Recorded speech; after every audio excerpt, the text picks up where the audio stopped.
오늘 신명기 8장에 있는 말씀으로 복받는 인생이 되려면이라는 제목으로 말씀을 전하려고 합니다. 오늘 여기에 모이신 모든 분들, 또 말씀을 듣는 모든 성도들, 광주 첨단교회에 속해 있는 모든 성도들은 복받는 성도들이 되기를 간절히 축복합니다. 인생이 무엇으로 사는가? 좀 철학적인 질문이지만 어떤 사람은 돈으로 살죠. 명예로 살죠. 권력으로 살죠. 아니에요. 자유죠. 자유를 달라 아니면 죽음을 달라 하지 않았습니까? 인간에게는 무엇보다도 사랑이 있어야 됩니다. 사랑으로 살죠. 여러 가지 답을 할 수 있지만 그러나 성경에서는 우리에게 그렇게 말씀하고 있지 않습니다. 인생은 돈이나 권력이나 재주나 능력으로 사는 것이 아니라 하나님이 주시는 축복으로 사는 줄 믿습니다. 할렐루야. 하나님은 인간을 창조하시고 처음으로 우리 인류에게 주신 것이 하나가 있습니다. 창세기 1장 27절에 보면 하나님이 자기 형상 곧 하나님의 형상대로 사람을 창조하시되 남자와 여자를 창조하시고 28절에 계속 말씀합니다. 다 같이 시작. 하나님이 그들에게 복을 주시며 우리 인간에게만 하나님이 복을 주셨어요. 그래서 하나님의 축복으로 인생을 살아가도록 창조하셨습니다. 28절에서 계속 이렇게 말씀합니다. 너희들이 내가 주는 이 복으로 생육하고 번성하라. 땅에 충만하라. 땅을 정복하라. 모든 생물을 다스리라고 말씀을 하고 있습니다. 여러분, 우리 인생은 무엇으로 삽니까? 하나님이 주신 복으로 사는 겁니다. 이것이 창조의 질서입니다. 시편 1편에서도 이렇게 말씀하죠. 복 있는 사람은 이렇게 시작합니다. 신앙생활이 무엇입니까? 하나님을 믿는 거죠. 하나님의 자녀가 되는 겁니다. 천국 백성으로 하나님이 거룩하니 너희도 거룩하라 하신 말씀처럼 거룩하게 사는 겁니다. 하나님 나라의 소망을 가지고 사는 겁니다. 그러나 이 땅에 살면서 신앙생활이란 내 노력과 내 의지로만 살아가는 삶이 아니라 근본적으로 하나님이 주신 하늘의 신령한 축복, 땅에 기름진 축복을 누리면서 그 복으로 사는 것이 신앙생활이라고 할 수 있는 것입니다. 주님도 말씀하셨습니다. 나를 위하여 전토나 형제 자매를 벌인 자는 내세 영생을 받지 못할 자가 없고 이 땅에서 따라서 합시다. 100배의 복을 받으리라. 예, 주님이 우리에게 주신 말씀이에요. 그러므로 오늘 우리는 이 땅에서 하나님의 축복이 없이는 나는 살아갈 수 없다는 마음을 가지고 항상 하나님의 전에 나올 때마다 하나님 앞에 아뢰일 때마다 하나님이 주시는 복에 대한 간절한 열망과 소망을 가지고 살아가야 하는 것입니다. 하나님은 아브라함을 부르셨습니다. 너의 본토 친척 아비 집을 떠나라. 내가 지시할 땅으로 가라. 아브라함은 갈 바를 알지 못하고 떠났습니다. 말씀에 순종하면서 떠났습니다. 그러나 하나님은 그 축복의 땅을 예비해 놓으셨어요. 여러분, 오늘 우리가 하나님을 알고 믿음 생활을 하면서 우리는 우리의 인생의 갈 길을 잘 모르고 살아갑니다. 그러나 하나님은 우리에게 주실 축복을 다 예비해 놓으셨어요. 그러므로 우리는 믿음 생활하면서 하나님 말씀대로 순종하면서 살게 되면 그 축복을 받는 거예요. 그래서 드디어 아브라함이 가나안 땅 입성한 후에 창세기 12장 2절 3절에 말씀하죠. 내가 너로 큰 민족을 이루고 내게 무엇을 주어? 복을 주어. 복을 주어. 내 이름을 창대하게 하리니 너는 무엇이 될지라? 복이 될지라. 축복이 무엇입니까? 하나님이 내 삶에 필요한 모든 것을 주신 것이 축복이에요. 우리는 이렇게 생각해요. 성공이 축복이야. 잘 되는 게 축복이야. 돈 많이 버는 게 축복이야. 그렇습니다. 하나님이 주셨다면 그게 축복이에요. 그러나 하나님이 때로는 내 사업을 실패하도록 해요. 왜냐하면 나를 겸손하게 하시기 위해서, 나를 연단시키시기 위해서. 그래서 우리는 성공만 축복이 아니고 실패도 하나님이 내 인생을 인도하시는 과정에서 주신 것이라면 실패도 축복이에요. 건강만 축복입니까? 내 육신이 연약해져서 병중에서 하나님을 부르실 수밖에 없기 때문에 나에게 깨닫게 하기 위해서 나에게 질병을 주셨다면 그것도 축복으로 받아들여야 하는 것입니다. 하나님은 내 인생길에 축복을 예비해 두셨습니다. 로마서 8장 28절에서 말씀하죠. 하나님을 사랑하는 자, 그 뜻대로 부르심을 입은 자들은 다 같이 시작. 아니, 그 정도는 하셔야죠. 뭐 안 늦어도. 모든 것이 합력하여 선을 이루느니라.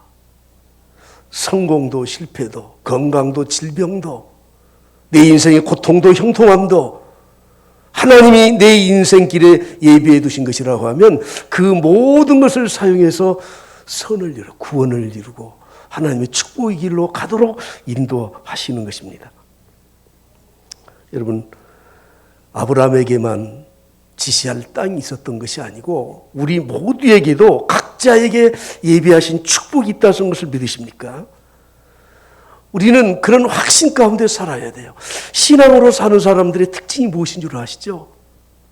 지금 나에게 고난이 있지만 하나님 나에게 더 좋은 것을 주시려고 예비하셨죠. 그러므로 지난 50년 동안 내 평생 동안 살아왔던 삶의 날보다 오늘 나에게 주실, 내일 나에게 주실 그 은혜와 축복은 훨씬 큰 것으로 예비하신 줄 믿습니다. 이렇게 고백하면서 사는 것이 신앙인의 자세라고 하는 거예요. 하나님 이스라엘 백성들을 출애굽시키셨습니다. 왜 그들을 애굽에서 해방시켜 주셨습니까? 예비하신 축복의 땅이 있었기 때문에 그곳에 갈 수 있도록 하시기 위해서 축복해 주신 것입니다. 출애굽해 주신 것입니다. 그 땅이 어떤 땅인지 오늘 본 말씀을 한번 보시죠. 7절부터 9절까지 본문 내용이 좀 길지만 우리 함께 다 같이 보겠습니다. 내 하나님 여호와께서 너를 아름다운 땅에 이르게 하시나니 그곳은 골짜기든지 산이든지 시내와 분천과 샘이 흐르고 밀과 보리의 소산지요 포도와 무화과와 석류와 감람나무와 꿀의 소산지라 내가 먹을 것에 모자람이 없고 내게 아무 부족함이 없는 땅이며 그 땅의 돌은 철이요 산에서는 동을 캘 것이라. 할렐루야. 여러분, 이 땅은 출애굽 당시로부터 약 500~600년 전에 아브라함에게 약속해 주신 땅이에요. 그들이 야곱 때 430년 동안 애굽에 종살이를 하고 그리고 풀려나서 광야 40년 후에 들어가는 600여 년 전에 아브라함을 통해서 주셨던 땅이라고 하는 거예요. 여러분, 그 땅은 아름다운 땅, 좋은 땅, 복된 땅, 공동 번역에 보면 기름지고 넓은 땅이에요. 이스라엘 백성들이 넉넉하게 살 수 있는 그런 아름다운 그런 땅입니다. 우리 주님은 하나님의 자녀들에게 내가 온 목적이 있다 이렇게 말씀하셨거든요. 저는 항상 이 요한복음 10장 10절에 있는 말씀을 항상 마음에 생각하고 살고 있습니다. 한번 다 같이 보시겠습니다. 내가 온 것은 양으로 생명을 얻게 하고 더 풍성히 얻게 하려는 것이다. 여러분, 주님이 이 땅에 오신 것은 우리에게 생명을 얻도록 하기 위해서 오셨어요. 오늘 본 말씀 1절 말씀에도 보면 그리하면 너희가 살고 우리가 사는 길이 어디 있습니까? 우리 주님이 우리에게 생명을 주시기 위해서 오셨다고 말씀하는 것과 일치하지 않습니까? 너희에게 생명을 얻게 하고 더 풍성히 얻게 하려는 것이라.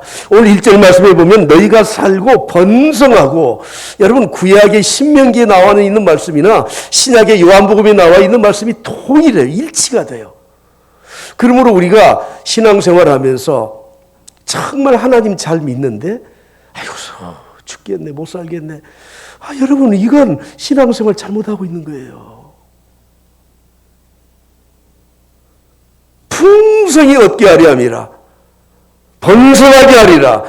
하나님께서 우리에게 예비하신 축복은 생명을 얻고 풍성하게 살고 번성하게 하시기 위해서 예비해 놓은 것이라고 성경은 말씀하고 있습니다.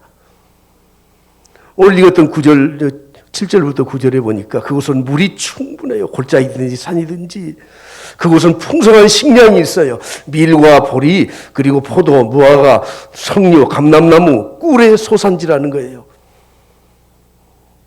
아무것도 부족함이 없이 그들이 충분히 먹고 남을 만한 양식들이 있어요. 철과 동이 풍부해서 고대로부터 지금까지 바로 그 이스라엘 그 지역에 구리 제품들이 생산되고 있습니다. 갈릴리 호수 동쪽 화산지대에 가면 현무암이 있는데 그 현무암을 캐다가 녹이면 20%가 철이에요. 모세가 언제 거기 가봤습니까? 하나님이 이미 모세에게 영감을 주셔서 그렇게 기록하시도록 하셨어요. 여러분 21세기에 우리가 사는 이 세상은 어떻습니까? 얼마 전에 4차 산업시대가 도래했다고 하더라고요. 그런데 여러분 얼마나 실감을 하세요? 저는 이번에 어느 식당에 가니까 그 AI 서빙하는 그 로봇이 있더라고요. 손님 음식 가져왔습니다. 지금 많이 좀 변화는 좀 되는 것 같아요. 그게 뭐 4차 산업의 전부는 아닌데. 근데 이번에 제가 책을 읽어보니까 벌써 5차 산업이 시작됐다는 거예요. 야, 세상 급격하게 바뀌더라고. 근데 보십시오. 인간이 아무리 머리가 뛰어나고 과학이 발전해서 별의별 것을 만들어내고 뭐 화성 탐사를 하고 난리지 않습니까? 그러나 하나님이 창조하신 이 천지에 대해서 그들이 뛰어난 하나님의 지혜를 가지고 발견해낸 것에 불과한 것이지 인간이 무엇을 만들어 내서 살고 있습니까? 언제 이스라엘 백성들이 그 땅을 다 준비해 놓았습니까? 하나님이 예비해 놓으신 것입니다. 다시 한번 말씀드립니다. 우리 인간은 무엇으로 삽니까? 하나님이 주신 축복으로 사는 거예요. 이거 절대 놓치면 안 돼요. 그러면 하나님 예비하신 이 축복의 땅을 이스라엘 백성들에게 이제 430년이나 종사를 했으니까 그냥 쉽게 들어가도록 만들어줘야 될 게 아니에요. 그런데 광야에 40년 동안 훈련을 시키셔. 그 고통을 받고 그들이 40년 동안 광야에서 방황하면서 살게 돼요. 저는 이 말씀을 준비하면서 이런 생각을 했습니다. 아니 하나님의 능력이라면 뭐 홍해를 건널 필요도 없고 그냥 애굽에서 구출을 해서 그 200만 내지 300만 정도 되는 전체 인구를 한꺼번에 하나님이 못 옮기실까? 여러분 제가 무슨 소설 쓰고 있습니까? 여러분은 그런 생각 안 해보셨나요? 예? 얼마든지 하나님이 그렇게 하실 수 있어요, 없어요? 당연히 그렇게 하실 수 있으신 분이에요. 그러나 광야를 통과하게 하셨다는데 의미가 있는 것입니다. 광야는 한마디로 하나님의 말씀에 순종하기 위한 훈련의 장소였었다는 거예요. 1절 말씀 다 같이 보십니다. 내가 오늘 명하는 모든 명령을 너희에게 지켜 행하라. 그리하면 너희가 살고 번성하고 여호와께서 너희의 조상들에게 명세하신 땅에 들어가서 그것을 차지하리라. 할렐루야. 우리는 큰 두 가지의 이건 뭐 핵심적인 건 아니지만 기독교의 교리 진리를 하나 알아야 돼요. 구원은 우리가 아무 공로 없이 믿음으로만 받는 거예요.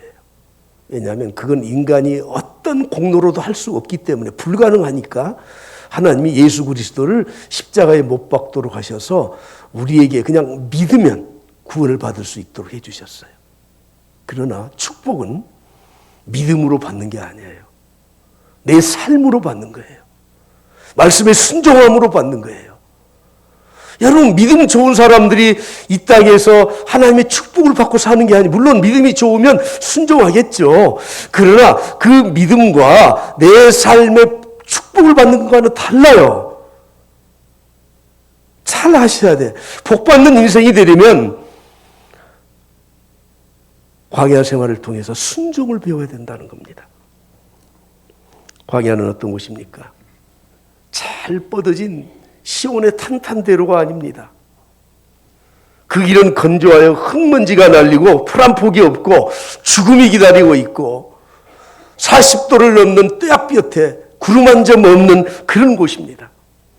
그곳에서는 뭐 많이 배웠다 많이 가졌다 아무 필요 없어요. 인생의 자랑거리 그곳에는 아무 필요가 없는 곳이에요. 오직 하나님만 보고 살아야 돼. 여러분, 이 세상이 왜 이렇게 힘듭니까? 서로 잘났다고 그러니까, 서로 똑똑하다고 하니까, 서로 싸움박질하고 난리예요. 여러분, 하나님 앞에 오면 오직 하나님의 은혜만 바라보면서 살아야 신앙생활을 올바로 하는 거예요. 하나님의 인도하심이 없이는 저들은 한 발자국도 앞으로 나아갈 수 없습니다. 그래서 하나님께서 구름과 불로, 밤에는 불기둥으로, 낮에는 구름으로 그들을 에워싸서 지켜주시고 불과 구름으로 그들을 인도하셨던 것입니다. 2절 말씀을 보십시오. 내 하나님 여호와께서 이 40년 동안에 내게 광야길을 걷게 하신 것을 기억하라. 다 같이 시작. 이는 너를 낮추시며, 우리를 낮추기 위해서 그런 거예요. 시험하사 내 마음이 어떠한지 그 명령을 지키는지 지키지 않는지 알려 하심이라. 이렇게 말씀하고 있습니다. 광야의 특징은 우리를 겸손하게 만드는 훈련의 장이에요. 낮추다는 히브리 말은 아나라는 말인데, 이 말은 고통하게 하다 하는 뜻이에요. 우리 인간은 고통을 당하지 않고서는 절대 낮아지지를 않더라고요. 누구든지 어려움을 당하고 힘든 일을 당하면 어깨부터 쳐져와. 집사님 잘했어요. 코가 쑥 빠져서 다녀.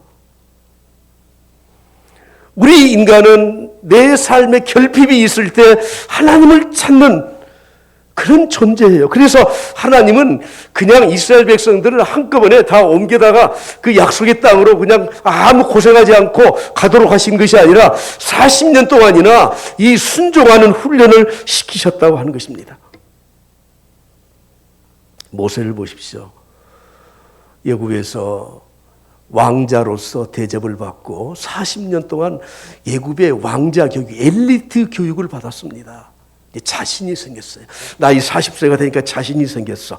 그래서 자신의 힘으로, 의협심으로 이스라엘 백성을 구하려고 하지만 사람을 죽이고 도망자가 되지 않습니까?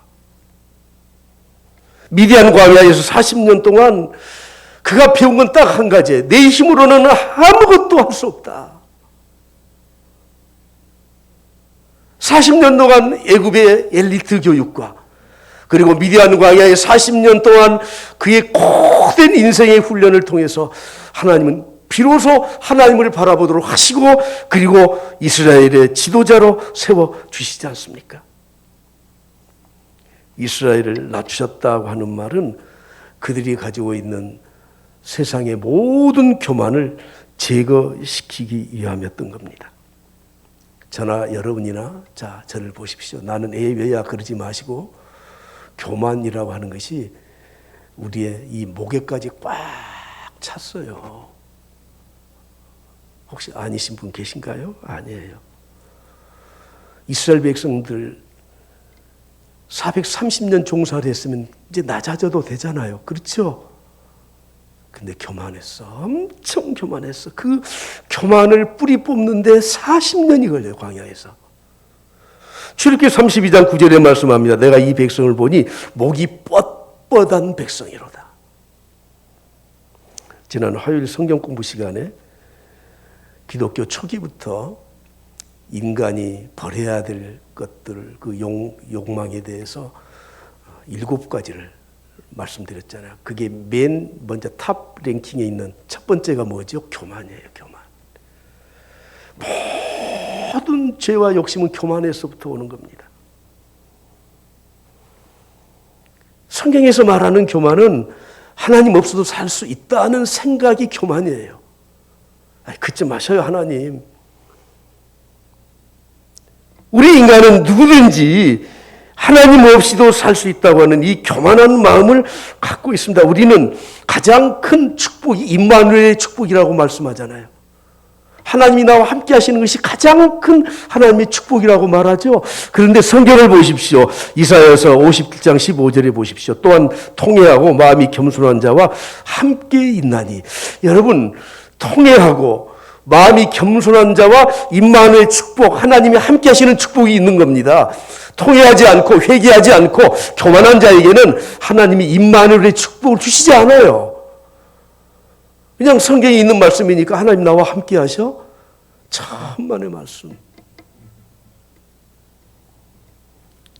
우리는 하나님과 함께하며 동행하기 위해서는 낮아지고 겸손해져야 됩니다. 베드로전서 5장 5절을 보시면 하나님은 교만한 자를 대적하셔요. 자, 여러분 보십시오. 하나님하고 우리 인간이 아무리 힘이 있고 그래도 게임이 돼요? 안 돼요? 한번 해볼래요? 예. 교만한 자를 대적해요. 물리쳐요. 나쁜 놈아. 그러나 겸손한 자들에게는 은혜를 주셔요. 겸손한 자에게는 복을 주신다고요. 자, 오늘 지금까지는 서론으로 말씀을 드리고 이제 본론이자 결론입니다. 그러면 어떻게 하자는 겁니까? 복 받는 인생이 되려면 어떻게 해야 돼? 하나님은 복을 예비해 두셨어요. 인간은 하나님이 주시는 축복으로 사는 것이 인간이에요. 하나님은 광야를 통해서 우리를 훈련시키셔요. 그러면 복 받는 인생이 되기 위해서는 오늘 본문 말씀에서는 두 가지를 말씀을 드리는데 복 받을 그릇을 준비해야 된다. 첫 번째는 순종의 그릇이고 두 번째는 감사의 그릇입니다. 하나님 우리에게 말씀하십니다. 인생으로 고생하게 하시며 근심하게 하는 것은 뭐예요? 하나님의 본심이 아니에요. 그건 본심이 아니에요. 우리가 그 고생을 통해서 우리가 그 고난을 통해서 하나님께 더욱더 가까이 나아갈 수 있도록 우리에게 인도하신 하나의 방법이라고 성경은 말씀하고 있습니다. 어떤 분은 이렇게 말을 하더라고요. 그래도 나는 고생은 싫어요. 아이고 난 싫어요. 그러면 하나님이 어떻게 하시는 줄 아세요? 그래 너 맛 좀 더 봐라. 아직 정신 못 차렸지? 그리고 더 채찍에 매를 때리셔요. 우리가 사람들도 그렇잖아요. 저 사람은 아직도 멀었네. 고생을 더 해봐야 돼. 전라도 말로 더 찍싸게 고생을 해봐야 돼. 그래야 정신 차려. 내버려둬. 우리 사람들도 그렇게 말을 하잖아요. 하나님의 본심은 내가 고생하는 그것 자체에 있는 것이 아니에요. 그것을 통해서 깨닫는 거예요. 그래서 시편에서 이렇게 말씀합니다. 고난 당하는 것이 내게 유익이라. 진정으로 하나님의 뜻을 아는 사람은 내 인생의 고난이 유익이 된다. 고난 당하는 것이 내게 유익이에요. 축복이 뭐예요? 내 인생길에 필요해서 주시는 모든 것이 축복이에요. 잘 되는 것도 축복이고 못 되는 것도 축복. 그것이 하나님이 나에게 주셨다면.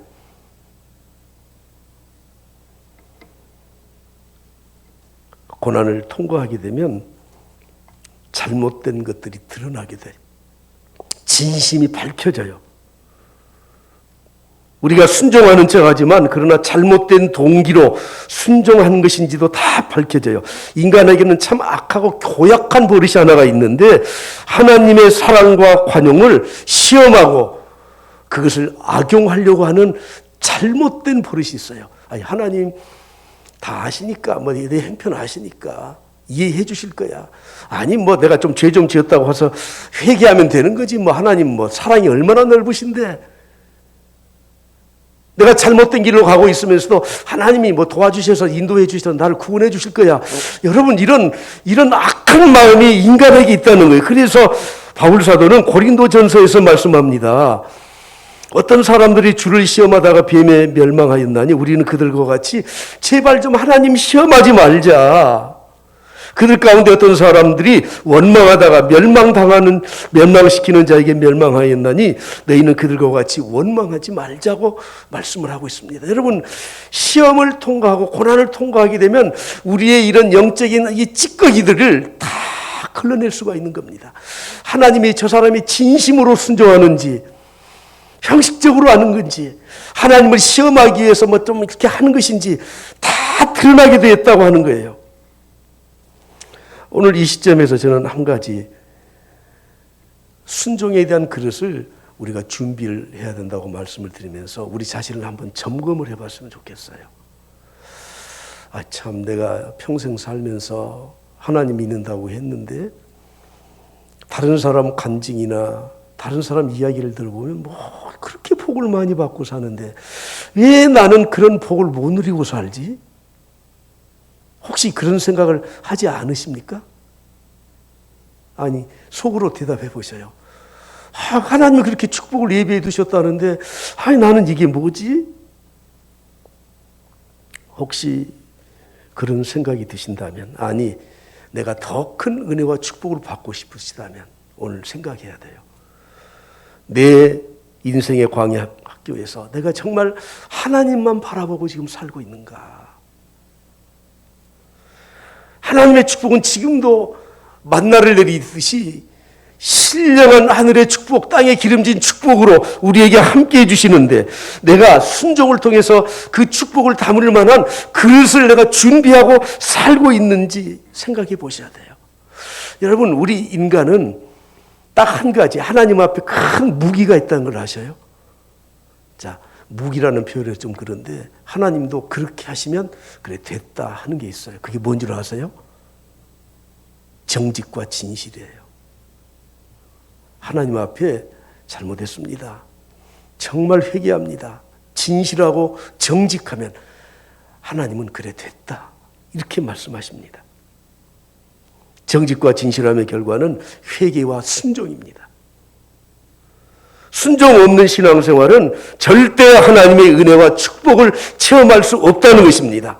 부분적인 순종, 얄팍한 순종, 이것은 순종이 아닙니다. 진실한 순종만이 참된 순종입니다. 존 비비얼은 이렇게 말했습니다. 99%의 순종은 불순종이다. 100%의 순종은 하나님의 권위를 절대 인정할 때만 가능한 것입니다.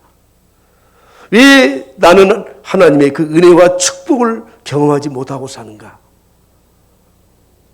왜 그렇습니까? 내가 100% 하나님 앞에 순종하지 않기 때문이 아닙니까? 하나님은 아브라함에게 마지막 테스트 하셨어요. 시험하셨어요. 그의 나이 약 120살 되었을 때, 이삭이 한 20살쯤 되었을 때 아브라함을 불렀습니다. 아브라함아, 내 독자 이삭 누가 주었어? 예, 하나님이 주셨죠. 나에게 번제로 바치라. 아브라함은 사라와 의논도 하지 않았어요. 고민도 하지 않았어요. 밤에 제단에 쌓을 장작을 패고 아침 일찍 하인 둘 데리고 장작짐 등에 지고 모리아산으로 갔습니다. 이삭을 묶어서 죽이기 위해서 칼을 들 때 하나님이 그만 스톱, 이제 네 마음 알았다. 여러분, 번제를 어떻게 드리는 줄 아세요? 제가 성경대학 맨 마지막 10번째 시간에 그 동영상을 꼭 보여드리려고 하는 이유가 있어요. 제물을 제사장에게 갖다 바치면 제사장이 그 제물을 죽이는 게 아니에요. 본인이 죽여야 돼, 본인이. 각을 떠야 되는데 그 각을 뜨는 것도, 껍질을 벗기는 것도 본인이 자기가 해야 돼. 여러분, 이삭을 칼로 혹시 죽였다고 합시다. 각을 뜨는 게 뭔 줄 아십니까? 뼈 마디를 전부 다 잘라내서 전부 다 그걸 각을 뜨는 거예요. 여러분, 자기 아들을 죽이는 것도 참 억울한데 그걸 번제물로 드리기 위해서 각을 떠요? 하나님 보신 거예요. 그래, 너 100% 순종하는구나. 욥을 보십시오. 사탄의 참소로 얼마나 많은 고난을 당합니까? 그러나 욥기 1장에서 분명히 마지막 이렇게 말씀합니다. 욥은 이 일을 통하여 하나님을 원망하여 범죄하지 아니하니라. 하나님 오늘도 우리에게 복을 예비해 놓으셨어요.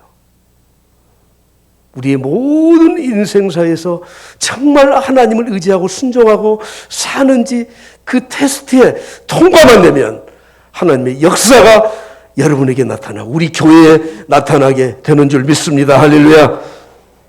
두 번째는 감사의 그릇입니다. 윌리엄 로우는 이렇게 말했습니다. 만족과 행복을 가장 빨리 찾는 비결은 범사에 감사하는 데 있다. 오늘 본 말씀 10절을 다 같이 보시죠. 내가 먹어서 배부르고 내 하나님 여호와께서 옥토를 내게 주셨으므로 말미암아 크게 시작 그를 찬송하리라. 그를 찬송하리라. 감사하리라. 감사와 찬송을 하리라. 여러분, 감사와 원망은 종이 한 장 차이라고 합니다. 어떤 분이 이걸 예를 들었더라고요. 감옥과 수도원의 같은 점이 뭐냐? 자유가 없다. 갇혀 산다. 거친 식사. 불편한 잠자리. 힘든 일과다. 그런데 한 가지 차이가 있다. 감옥은 항상 원망과 불평만 있는 것이고 수도원은 모든 일과를 감사로 시작한다. 여러분, 이 세상 다 감옥과 수도원과 같아요. 거친 광야 같아요. 세상 사람들과 우리 믿는 성도와의 차이점이 도대체 무엇이죠? 복받는 사람과 그렇지 못한 사람의 차이점이 무엇이죠? 감사가 없는 겁니다. 하나님께서 이스라엘 백성들에게 베푸신 은혜가 얼마나 큽니까? 오늘 4절에 이렇게 말씀합니다. 이 40년 동안에 내 의복이 헤어지지 아니하고 내 발이 부르트지 아니하였느니라. 그런데 여러분, 하나님이 그렇게 인도해 주셨음에도 불구하고 그들은 기회만 있으면, 틈만 있으면 원망 불평을 해요. 그래서 만 20세 이상 된 사람은 하나님이 예비하신 가나안 땅에 발도 딛지 못하고 광야에서 다 시체로 널브러져 세상을 떠나지 않습니까? 사랑하는 성도들, 하나님이 왜 나에게는 복을 주시지 않느냐? 내 가정은 왜 이 모양이냐? 내 사업이 왜 이렇게 힘드냐? 혹시 그렇게 생각하셨다면 오늘 이 말씀을 꼭 기억하십시오. 성 어거스틴은 이렇게 말했습니다. 인간에게는 믿음, 소망, 사랑 이 세 가지는 항상 있을 것이지만 내가 생각하기에 꼭 한 가지 더 있어야 될 것이 있다. 그것이 바로 감사다. 이렇게 말을 했습니다. 우리가 신앙생활은 평생 동안 고생만 하다가 죽어서 천국이나 가자 하는 것이 절대 아니에요. 그렇죠? 하나님은 하늘문을 여시고 쌓을 곳이 없도록 우리에게 축복을 예비해 놓으셨어요. 옛날에 그런 제목이 있더라고요. 고지가 바로 저긴데 하나님의 쌓아놓으신 하늘의 축복의 고지가 우리 눈앞에 있지 않습니까? 우리는 복받는 인생 살아야 됩니다. 할렐루야. 그래서 여러분의 가정이 이 코로나를 통과하는 기간 동안에 좀 복받는 그릇 준비하고 우리 교회가 하나님의 놀라운 역사를 일으키는 교회가 될 수 있도록 우리 모두가 다 주의 말씀대로 승리할 수 있길 그리스도의 이름으로 간절히 축복합니다.